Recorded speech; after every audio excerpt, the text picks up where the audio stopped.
Olá, aqui é a Shirley da Etos DP. Sejam muito bem-vindos aqui no canal. E hoje, oficialmente, o primeiro vídeo com conteúdo para vocês. O que eu vou falar? Sobre cálculos trabalhistas. Então, antes de falar sobre o conteúdo, vou trazer um pouquinho de quem é essa pessoa que está trazendo conteúdo para vocês. Eu me chamo Shirley Gomes, sou filha de Deus, eu sou cristã, mãe do Dudu. Minha formação é em ciências contábeis, eu tenho 2 pós-graduação, uma em gestão de pessoas e coach, e uma de liderança estratégica de pessoas, processos e resultados. Tenho mais de 25 anos de experiência na área de RH como generalista, porém, em todas as experiências eu sempre atuei no departamento pessoal, fazendo com que isso tenha um pouquinho mais de peso aí na minha trajetória profissional. Hora extra. Você sabe o que é uma hora extra? Então, de forma bem simplificada, eu vou explicar. A hora extra é um tempo trabalhado além da jornada normal prevista em contrato ou por lei. No Brasil, a jornada padrão ela é de 44 horas semanais ou 8 horas e 48 minutos diária, 220 horas mês. Tá? No exemplo prático aqui, então, se a pessoa trabalha até às 18 horas e ficou até às 19, ela fez 1 hora extra. Aí pode haver um questionamento, né? Tá, Shirley, mas eu não trabalho nessa jornada de 220 horas por mês. Eu trabalho numa jornada de 200 horas por mês. Ok. O que eu vou trazer aqui é sobre essa jornada que ela é padrão, tá? Mas sim, existem outras jornadas. O que vai mudar no cálculo ali é exatamente isso. Se eu tenho o valor hora, eu encontro esse valor hora dividindo por 220, eu vou dividir pela quantidade de horas mês que eu faço, tá? Então, mais para frente vai ficar mais claro, porque é só adaptar, tá? Então, a base legal aqui, né? Então, de acordo com a CLT, que é a Consolidação das Leis do Trabalho, no artigo 59, o permitido, né? É permitido no máximo 2 horas extras por dia. Por quê? Para que não haja sobrecarga e, né, hoje em dia a gente entende que a sobrecarga ela pode ser física ou também mental. Então, o ideal é que não exceda ali 2 horas extras para não haver essa sobrecarga. Deve ser paga com um adicional mínimo de 50% sobre o valor hora normal ou de acordo com o acordo coletivo da categoria. O que é acordo coletivo? Cada empresa tem um ramo de negócio, né? Nesse ramo, geralmente tem um sindicato. E dentro desse sindicato, existe um acordo coletivo, empresa e sindicato. Que é esse sindicato que traz essas normas e regras para os trabalhadores. Né? Então, ou seja, de acordo com o acordo coletivo, tudo que for mais benéfico do que a CLT, ou seja, os percentuais de horas extras de cada acordo coletivo podem ser diferentes da CLT, sempre igual ou maior, nunca menor. Tá? Ou seja, CLT 50%, se houver no acordo coletivo uma informação de 40%, está errado, eu tenho que seguir a CLT. Se houver uma informação de 60%, ok, é o que o acordo coletivo da categoria está sugerindo, tá? Sugerindo não, está dizendo que é aquele valor ali que tem que ser aplicado. Mas, via de regra, o que vale, né, se eu não tenho um acordo coletivo para seguir, é a CLT.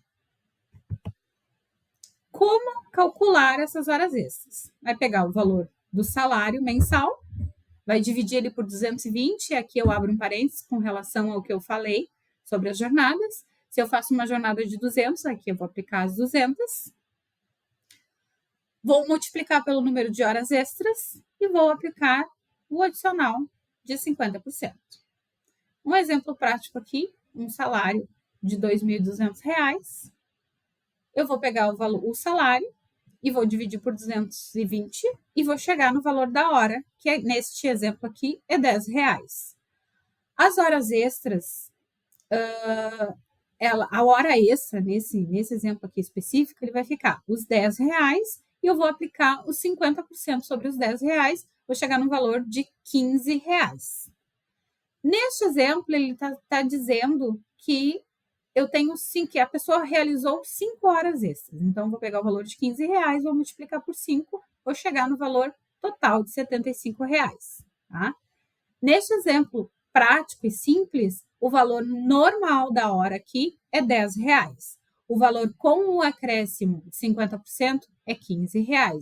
E o valor total dessas horas extras é R$ 75.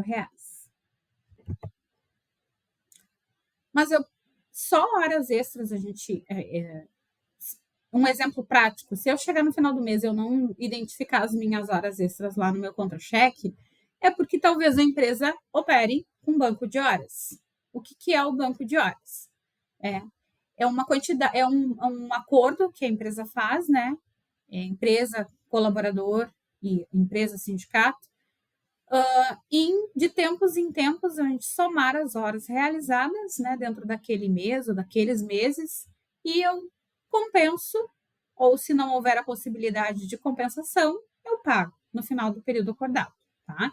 Então, se a empresa tiver banco de horas, as horas poderão ser compensadas em folga ou pagas no período acordado. Exemplo, banco de horas semestral. A cada 6 meses você deve compensar as horas a mais realizadas ou receber, né, ou recebe o montante dessas horas com adicional de 50% conforme o acordo coletivo. Pode ser a cada 6 meses, pode ser a cada 12 meses, pode ser a cada 8 meses, tudo vai depender do que está escrito neste acordo. Tá? Limites, então, e direitos, né? O limite não pode ultrapassar de 2 horas extras por dia. Conforme eu já falei, que existe ali a questão da sobrecarga, né? E todo colaborador ele tem direito a intervalo e descanso semanal, tá? Mas também o descanso remunerado ele vai ser algo tratado num próximo vídeo, para ficar mais claro, tá? Primeiro eu vou falar sobre as horas extras, depois eu vou falar sobre o descanso semanal remunerado, que é o DSR. Então, seguindo aqui um exemplo do cotidiano, né?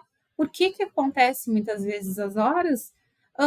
Trazendo assim uma fala de quem trabalha em loja, né? Você ficou mais tarde na loja porque precisava fechar o caixa, ok, gerou hora extra.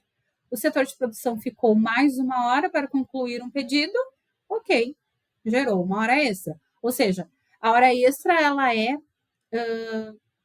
algo que ela vem com um caráter de exceção. Nesses 2 exemplos fica simples, né? Porque a pessoa da loja precisou ficar até mais tarde, porque nesse dia ela precisou fechar o caixa. E no setor de produção eles precisavam concluir um pedido, o que é super comum para empresas, tá? Só não pode virar regra. A exceção ela não pode virar regra. Por isso que existem esses limites que não devem ser ultrapassados para não gerar sobrecarga de trabalho. Hora extra.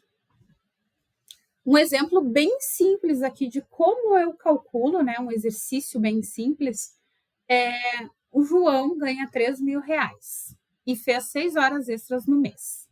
Quanto ele deve receber a mais? O salário de 3.000 eu divido por 220, chego no valor hora de 13,64. Aplico 50% sobre os 13,64, chego num valor de 20,46. Como essa pessoa realizou 6 horas, eu vou pegar os 20,46 e vou multiplicar por 6, o que me traz um resultado de 122,76, que esse será o meu total de horas extras.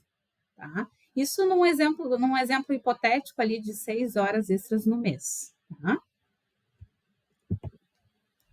Bem, então dicas práticas, né? Antes de fazer horas extras, converse com o seu gestor e veja se elas serão pagas ou compensadas. Pagas se a empresa não tem um sistema de banco de horas, compensado se ela tiver um sistema de banco de horas. Anote sempre as horas extras feitas, isso evita problemas. Cuide para que o seu cartão ponto esteja sempre com todas as marcações. Isso evita erros e desgastes futuros. Por quê? Porque se o meu cartão está certinho, meu cartão ponto está certo, a pessoa que vai calcular as minhas horas vai saber apurar, né, de forma adequada. Agora, se faltar uma marcação, se gerar falta e eu não registrar o meu cartão ponto, mas ali na frente, ou para compensação, eu vou ter hora menos, né? Não vou ter essas horas para receber, ou eu não vou receber porque eu deixei de registrar. Então, é importante, muito importante, um ponto de atenção aqui no cartão ponto, de ter esse cuidado de registrar a marcação sempre certa, né? São 4 marcações, eu não posso ter marcação ímpar, mas também cartão ponto fica para um próximo vídeo, que é um assunto bem legal e bem importante. Então tá, se você gostou do conteúdo, me segue aqui para mais dicas e muito obrigada pelo tempo aqui comigo. Até a próxima!